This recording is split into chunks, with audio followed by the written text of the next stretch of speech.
It's Thursday, May 19th, 2022. I'm Jackson Bird. Today, why do we judge each other so harshly for saying like, even though most of us say it way more often than we'd admit to? Plus, Boeing's Starliner spacecraft is launching mere hours after recording, probably. Here's everything you need to know about the second contender in NASA's Commercial Crew program. And introducing Pepsi Roni Pizza. Here's some cool stuff for your ride home. You know what I, really don't like? When someone, judges someone else for how often they, use the word like.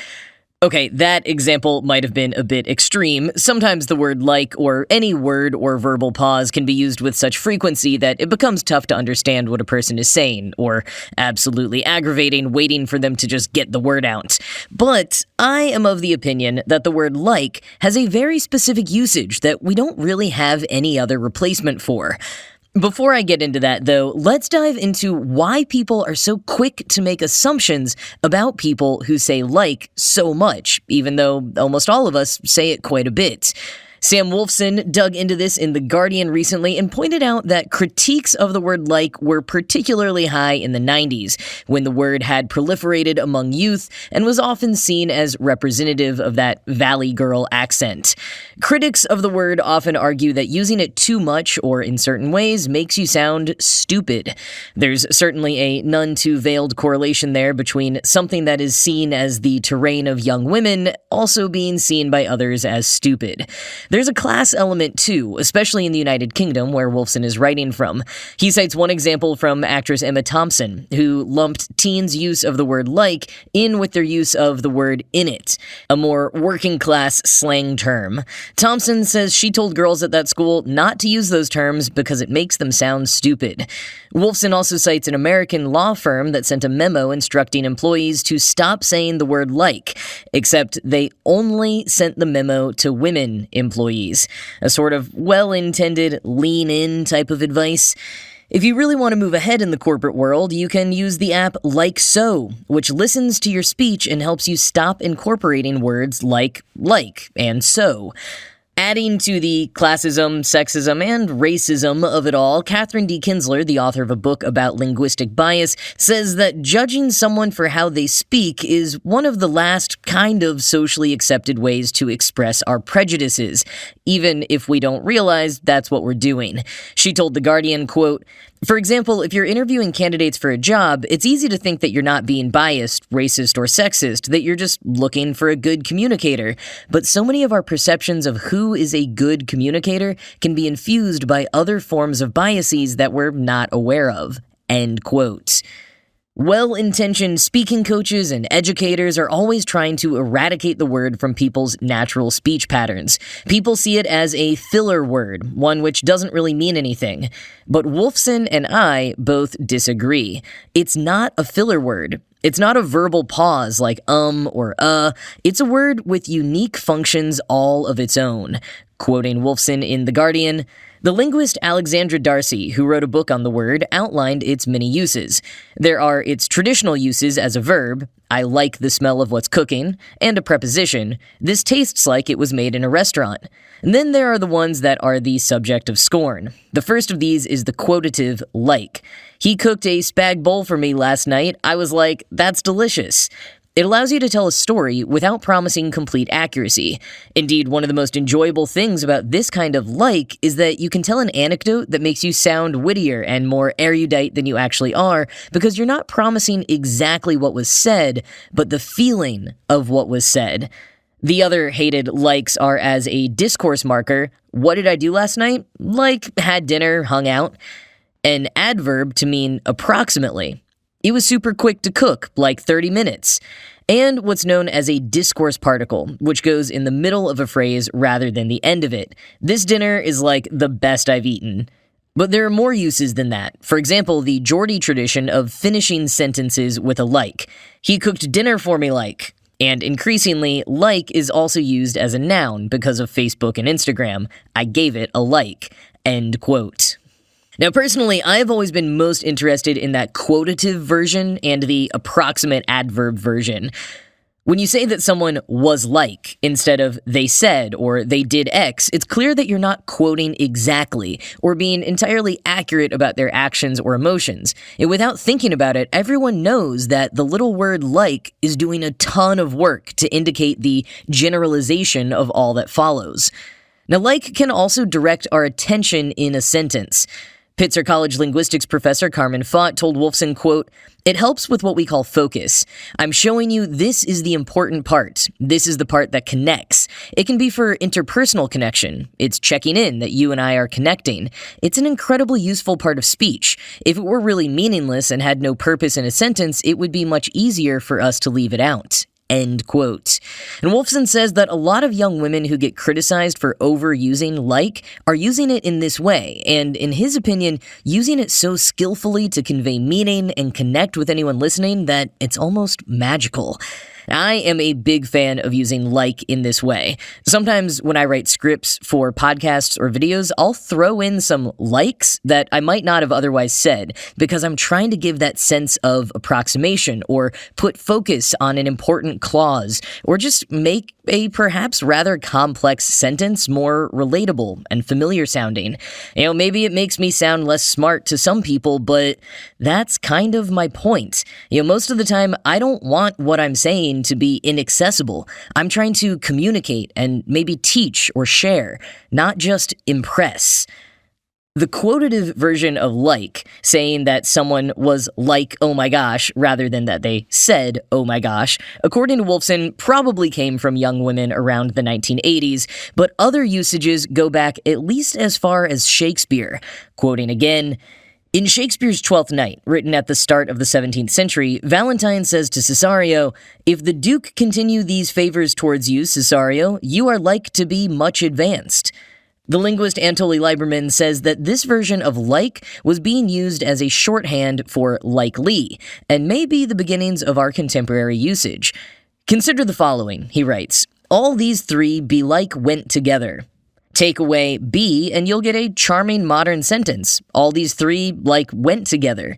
Belike meant in all likelihood. It's easy to imagine how this use of like could transform into like being used more generally as a way to break up speech.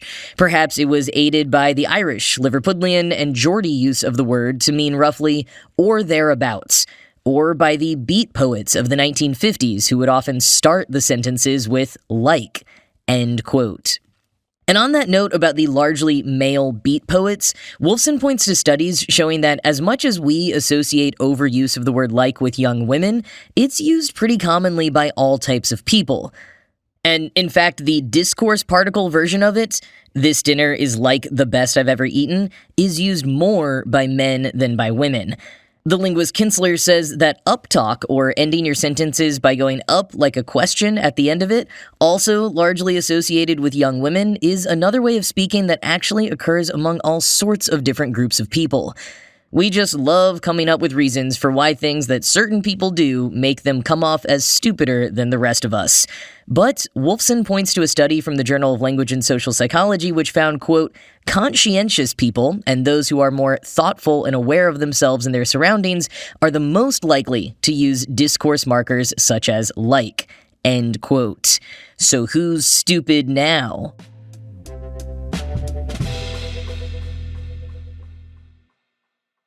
If all goes well, by the time you're hearing this, Boeing's CST-100 Starliner spacecraft will have launched from Cape Canaveral in Florida and be on its way to the International Space Station. The launch is scheduled for 6:54 p.m. Eastern Daylight Time today, Thursday the 19th, so if you are listening as soon as this episode drops, you might still have a chance to watch live. As of recording, it does seem like everything is proceeding well.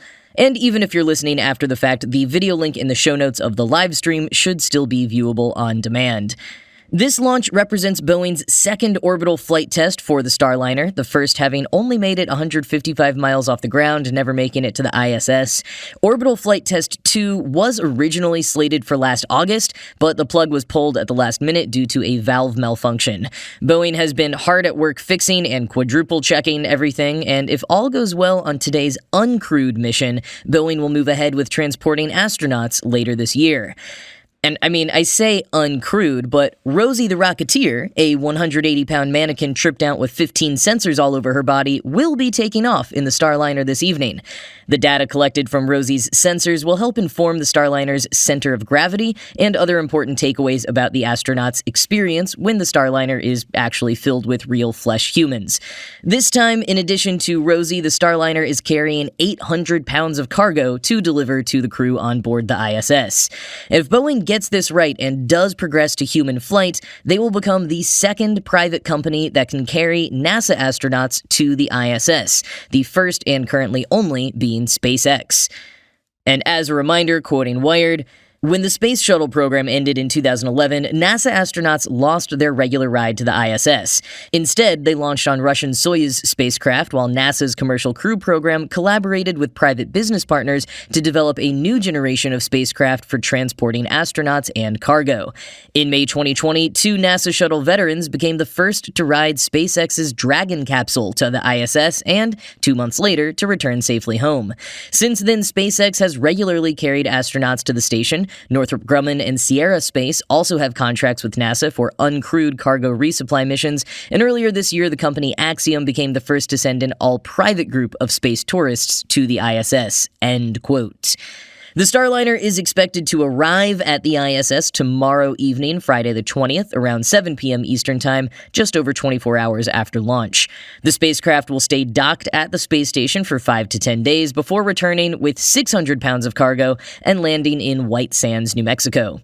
Meanwhile, in other NASA news, the Mars InSight lander, which landed on Mars back in 2018 and has been on an extended mission since 2020 after completing its initial science goals, will officially be ending its science operations later this summer.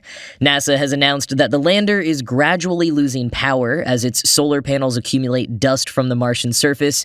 InSight has detected over 1,300 Mars quakes during its tenure, including the largest ever detected just earlier this month, and also gleaned invaluable information about Mars's weather and ancient magnetic field.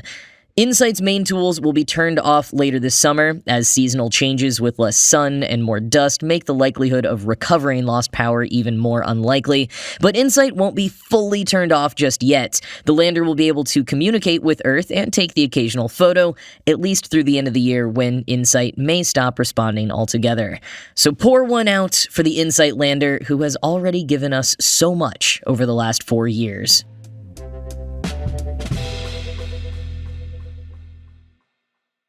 Tell your office, tell your classroom. Apparently tomorrow, Friday the 20th, is National Pizza Party Day. So of course, Pepsi has teamed up with the CIA to create Pepsi-infused pepperoni. That's CIA like the Culinary Institute of America, but it just sounds better when you imagine a bunch of agents in a top-secret lab running experiments on pepperoni.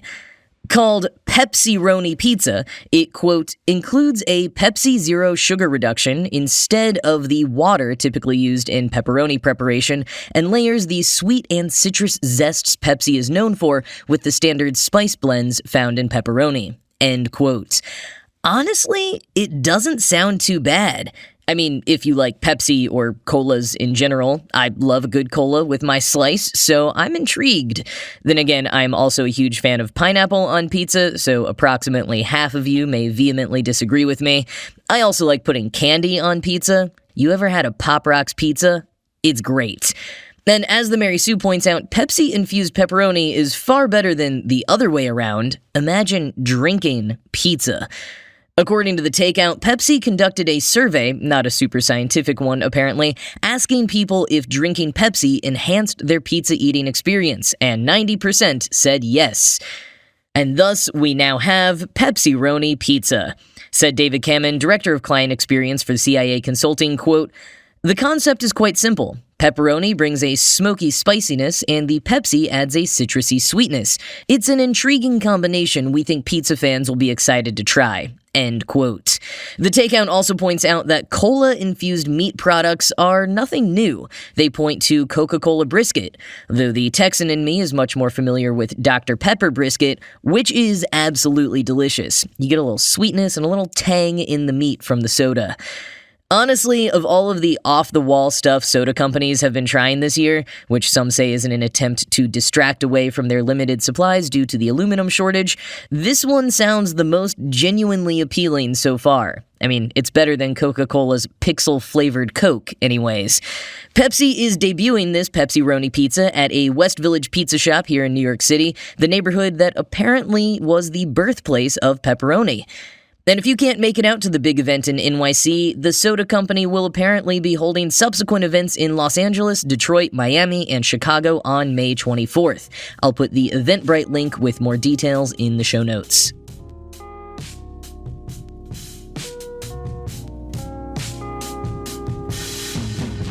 Well, that's going to be it from me for today. This show was produced by Ride Home Media. I'm Jackson Bird, and I will talk to you again tomorrow.